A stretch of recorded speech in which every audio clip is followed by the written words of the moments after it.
S ನಮಸ್ಕಾರ ದನಿಗಳೇ. ನಾನು ಇವಾಗ ನಾಗ್ಪುರ್ ಮಹಾರಾಷ್ಟ್ರದಲ್ಲಿದ್ದೀನಿ. ಡೇ 3 ಮಹಾಕುಂಭ ಮೇಳ ಹೋಗುವಂಥ ದಿನ ಇವತ್ತಿನ ದಿನ ಬೆಳಗಿನ ಸಮಯ 8 ಗಂಟೆ ಆಗಿದೆ. ಇಲ್ಲಿ ಟಿಫನ್ ಮುಗಿಸ್ಕೊಂಡು ನೆಕ್ಸ್ಟ್ ಜರ್ನಿ ನಾವು ಸ್ಟಾರ್ಟ್ ಮಾಡೋಣ ಅಂತ ಎಲ್ಲ ಫ್ರೆಶ್ ಅಪ್ ಆಗ್ತಾ ಇದ್ದೀವಿ ಬಸ್ಸಲ್ಲಿರುವಂಥ ಎಲ್ಲರೂ. ಇವಾಗ ಜಸ್ಟ್ ನನ್ನಿಂದ ನೀವು ನೋಡ್ತಿರ್ಬೋದು MKHS ಅಂತ ಒಂದು ಹೋಟೆಲ್ ಇದೆ. ಈ ಹೋಟೆಲ್ ಒಳಗಡೆ ಫುಡ್ ಯಾವ ರೀತಿ ಕಾಸ್ಟ್ಲಿ ಇದೆ ಅಂತ ನಾನು ತೋರಿಸ್ತಾ ಬರ್ತೀನಿ, ಬನ್ನಿ ನೋಡೋಣ. ನೋಡಿ MHKS ಫುಡ್ ಆ್ಯಂಡ್ ಶಾಪ್ ಅಂತ. ಬಸ್ಸಲ್ಲಿರೋರು ಅಷ್ಟೇ ಅಲ್ಲ, ಹೊರಗಡೆಯಿಂದನೂ ಕೂಡ ಭಾಳ ಜನ ಬಂದಿದ್ದಾರೆ. ನೀವು ಇಲ್ಲಿ ನೋಡ್ತಿರ್ಬೋದು, ಒಂದು ಇಡ್ಲಿ ಸಾಂಬಾರಿಗೆ 95 ರೂಪಾಯಿ ಇದೆ. ಚಟ್ನಿನೂ ಇಲ್ಲ, ಅದರಲ್ಲಿ ವಡೆನೂ ಇಲ್ಲ, ಬರೀ ವಡೆ ಸಾಂಬಾರಿಗೆ 95 ರೂಪಾಯಿ ಇದೆ. ಇನ್ನು ಇಡ್ಲಿ ವಡೆ ಸಾಂಬಾರು ಕಾಂಬೋದಲ್ಲಿ 95 ರೂಪೀಸ್ ಇದೆ. ಅಂದರೆ ಒಂದು ಇಡ್ಲಿ 20-30 ರೂಪಾಯಿ ಸಿಗೋಂಥ ಇಡ್ಲಿ 95 ರೂಪಾಯಿಗೆ ಕೊಟ್ಟು ತಿನ್ನೋ ಅಂಥ ಟೈಮ್ ಈಗ. ಮಹಾರಾಷ್ಟ್ರದಲ್ಲಿ ಇಷ್ಟು ಪ್ರೈಸಸ್ ಸಿಕ್ಕಾಪಟ್ಟೆ ಜಾಸ್ತಿ. ಈ ರೇಟ್ ಇದ್ರೂ ಸಹ ಎಷ್ಟು ಜನ ಇಲ್ಲಿ ತಿನ್ನಬೇಕು ಅಂತ ಟಿಫನ್ ತಿನ್ನೋಕ್ಕೋಸ್ಕರ ಎಷ್ಟು ಜನ ಇದ್ದಾರೆ. ರೇಟ್ ಪ್ರೈಸ್ ಕೂಡ ಸಿಕ್ಕಾಪಟ್ಟೆ ಜಾಸ್ತಿ ಇದೆ. ಬಟ್ ಏನು ಮಾಡೋಕ್ಕಾಗಲ್ಲ, ಪರಿಸ್ಥಿತಿ. ದಿಸ್ ಇಸ್ ವಾಟ್ ಮಹಾಕುಂಭ ಮೇಳದ ಎಫೆಕ್ಟು ಅಂತಲೇ ಹೇಳ್ಬೋದು. 2 ಇಡ್ಲಿ ಒಂದು ಸಾಂಬಾರಿಗೆ 95 ರೂಪಾಯಿ ಅಂತ 4 ಪ್ಲೇಟಿಗೆ 380 ರೂಪೀಸ್ ಹಾಕಿದ್ದಾರೆ. ಇಲ್ಲಿರುವಂಥ ಟಾಯ್ಲೆಟ್ ಒಳಗಡೆ ಹೋಗೋದೇ ಕಷ್ಟ ಅಂಥದ್ರಲ್ಲಿ ಇದನ್ನು ಡ್ರಿಂಕಿಂಗ್ ವಾಟರ್ ಅಂತ ಬೋರ್ಡ್ ಹಾಕಿದ್ದಾರೆ. ಯಾರಾದರೂ ಡ್ರಿಂಕಿಂಗ್ ವಾಟರ್ನ ಕುಡಿತಾರೆ ಈ ಜಾಗದಲ್ಲಿ. ಎಂಥ ಹೋಟೆಲ್ಗಳು ನೋಡಿ ಎಂಥ ಸಿಂಕ್ ಎಲ್ಲ ಎಷ್ಟು ಗಲೀಜಾಗಿದೆ, ಜೊತೆಗೆ ಇಲ್ಲಿರೋಂಥ ಜಾಗ ನೋಡಿ ಎಷ್ಟು ಗಲೀಜಾಗಿದೆ, ಆದರೂ ಸಹ ಡ್ರಿಂಕಿಂಗ್ ವಾಟರ್ ಅಂತ ಹಾಕಿದ್ದಾರೆ. ಈ ಹೋಟೆಲ್ ಒಳಗಡೆ ಇದ್ದಂಥ ರೇಟ್ ಆಗಿರ್ಬೋದು, ಅದರಲ್ಲಿ ಅಲ್ಲಿ ಕೊಡ್ತಿರೋಂಥ ಕ್ವಾಂಟಿಟಿ ಆಗಿರ್ಬೋದು ನಾನು ತೋರಿಸಿದ್ದೀನಿ. ವರ್ಸ್ಟಲ್ಲೇ ವರ್ಸ್ಟ್ ಹೋಟೆಲ್ ಅಂತ ಹೇಳ್ಬೋದು. ಯಾಕೆಂದರೆ ಒಂದು ಇಡ್ಲಿ ಮತ್ತು ಒಂದು ವಡೆನ 95 ರೂಪಾಯಿ ಕೊಡ್ತಾರೆ. ಅದರಲ್ಲೂ ಟೇಸ್ಟು ಕೂಡ ಏನು ಚೆನ್ನಾಗಿಲ್ಲ. ದಯವಿಟ್ಟು ಈ ಒಂದು ಮಹಾಕುಂಭ ಮೇಳ ಈ ರೂಟಲ್ಲಿ ಹೋಗ್ತಿದ್ರೆ ಈ ಹೋಟೆಲ್ಗೆ ಯಾವುದೇ ಕಾರಣಕ್ಕೂ ನೀವು ಭೇಟಿ ಕೊಡೋಕ್ಕೆ ಹೋಗಬೇಡಿ.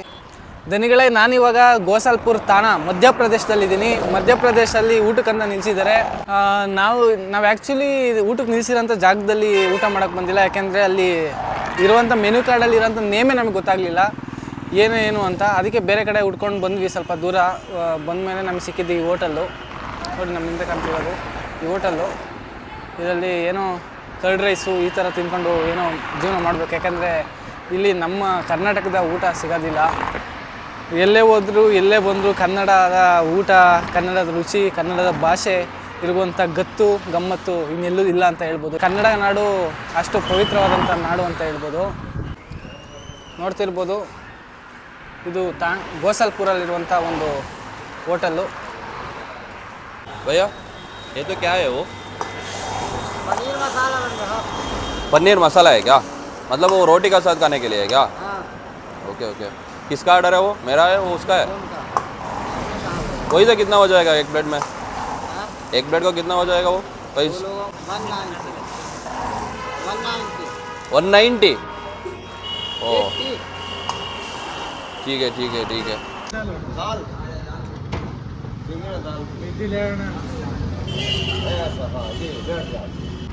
ದನಿಗಳೇ, ಇವಾಗ ತಾನೇ ಊಟ ಮುಗಿಸ್ಕೊಂಡು ಬರ್ತಾಯಿದ್ದೀವಿ. ಬಟ್ ನಾವು ಯಾವಾಗ ನಿನ್ನೆ ಸಂಜೆ ಮಹಾರಾಷ್ಟ್ರದಿಂದ ಸ್ಟಾರ್ಟ್ ಮಾಡಿದ್ವಿ. ಇವತ್ತು ಬೆಳಗ್ಗೆ ಆಗಿರ್ಬೋದು, ಇವಾಗ ಆಗಿರ್ಬೋದು, ಎಲ್ಲೂ ಕೂಡ ಊಟ ಅಡ್ಜಸ್ಟ್ ಆಗ್ತಾನೇ ಇಲ್ಲ. ಏನೇ ಹೇಳಿ, ಕರ್ನಾಟಕನೇ ಮನೆ ಊಟನೇ. ಯಾವುದೇ ಊರು ಸುತ್ತಲಿ, ಯಾವುದೇ ದೇಶಕ್ಕೆ ಹೋಗಲಿ, ಮನೇಲಿ ಬಂದು ಊಟ ಮಾಡಿದ್ರೆ ಸಿಗೋವಂಥ ಸಮಾಧಾನ ಬೇರೆ ಎಲ್ಲೂ ಸಿಗಲ್ಲ ಅಂತ ಹೇಳ್ಬೋದು.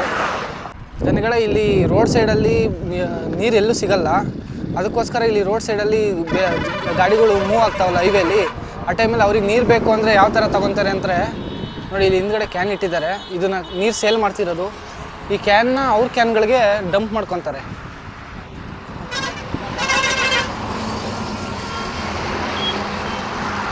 ನೋಡ್ಬೋದು, ಇದು ಡಂಪ್ ಮಾಡ್ತಿರೋದು ನೀರನ್ನ. ನಮ್ಮ ಕರ್ನಾಟಕ ಬಿಟ್ಟರೆ ಬೇರೆ ಕಡೆ ನೀರಿನ ಅಭಾವ ಜಾಸ್ತಿ ಇದೆ ಅಂತಲೇ ಹೇಳ್ಬೋದು. ಕರ್ನಾಟಕದಲ್ಲಿ ನೀರಿಗೆ ಈ ಥರ ಮಾರೋದನ್ನ ನಾನು ಎಲ್ಲೂ ನೋಡಿಲ್ಲ. ಇದು ಮಧ್ಯಪ್ರದೇಶದಲ್ಲಿ ಮಾರ್ತಿರುವಂಥ ಒಂದು ಸಿಚುವೇಶನ್ನು. ನೀರನ್ನ ರೋಡಲ್ಲಿ ಇಟ್ಕೊಂಡು ಮಾರ್ತಿದ್ದಾರೆ. ನೋಡಿ ಎಂಥ ಒಂದು ಟೈಮ್ ಬಂದಿದೆ ಅಂತ. ಇನ್ನು ಮುಂದೆ ಹೋಗ್ತಾ ಈ ಜರ್ನಿಯ ಅಪ್ಡೇಟ್ನ ಕೊಡ್ತಾ ಹೋಗ್ತೀನಿ. ನನ್ನ ಯೂಟ್ಯೂಬ್ನ ನೋಡ್ತಾನೆ ಇರ್ರಿ. ವಂದನೆಗಳು.